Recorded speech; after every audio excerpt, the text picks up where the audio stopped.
guys, you're listening to Andreas Talks Art. Art's not for everyone, and here are the 3 main reasons people hate art.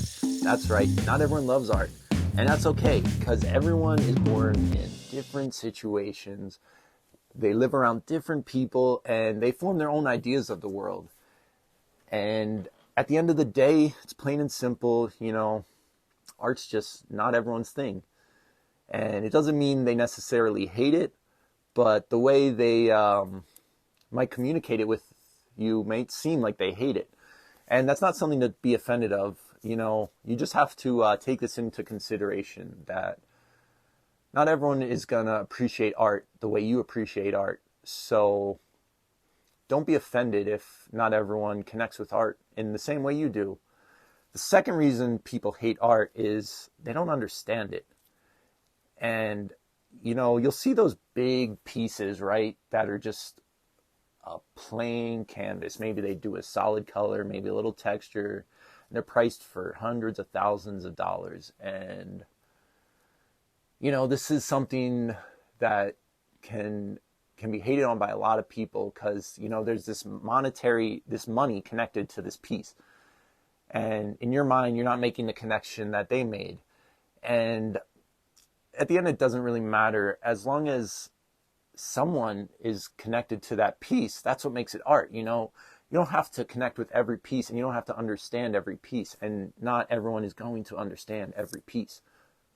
There's going to be a lot of people who don't understand every piece you make, and that's okay. And because of that, they might hate the piece, but it doesn't matter because you're not making these pieces for everyone, As long as someone connects with your piece, it's a good piece. So don't worry about everyone not understanding your art. That's just how it goes. That's how it always is and how it always will be. And the third reason people hate art, and it connects back to the last reason, is it's unrelatable. Now, this is a little different because they might understand it, but they just don't relate with it, and that will cause them not to like and enjoy the piece, I found with art, the more you relate to a piece, the more you're going to connect with it. And with all my pieces, I go through this journey to create them. I see them from start to finish, their growth, they become a little child to me. And I have so much relation to this piece. I end up loving the piece more than anyone else could because it's my piece. That's because I relate to it so much. And it can also simply be the image on the piece, whether it's of something recognizable like a landscape, a beautiful mountain scenery with a lake. A lot of people are going to be able to relate to this because they've seen that before. They want to see that before. They want to go and be somewhere like that, as opposed to some splatter painting that's, random colors. Now, for some people, this might be this bold piece that represents some emotion they feel, some energy they're connecting with. Other people, it just might look like splatters. They don't get it. They don't relate to it.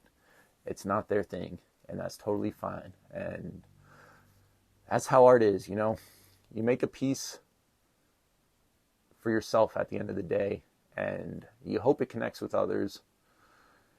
And that's kind of the experiment, is just to see what connects with others. And, at the end of the day, you just don't want to hold true to this idea that, people have to connect with your art.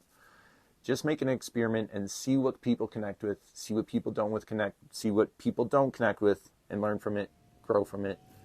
That's all I got for you guys. Thanks for watching. I'll catch you next time. Thanks. Thanks for listening. Share this with your friends if you liked it. And don't forget to be cool. Peace out.